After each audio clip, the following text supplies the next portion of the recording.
A e mbron kafeja mëlçin nga prekja e sëmundjeve? Një studim i ri kryer në Mbretërinë e Bashkuar ka zbuluar se konsumi i kafes shoqërohet me një rrezik të ulët të sëmundjeve të mëlçisë. Ky studim, të cilit i referohemi, mbështet edhe zbulimet se pirsi dhe kafes kishin 21% rrezik më të ulët për sëmundje të mëlçisë dhe 49% rrezik më të ulët të humbjes së jetës nga sëmundjet kronike të mëlçisë, ndërsa përfitimet shëndetësore dukeshin më të larta te njerëzit që pinin kafe të bluar.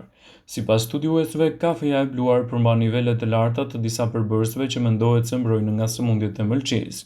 Edhe pse studiuesit ende po mësojnë se si kafeja mund të luftojë sëmundjet e mëlçisë, ata dyshojnë se kjo është për shkak të vetive antiinflamatore dhe antifibrotike.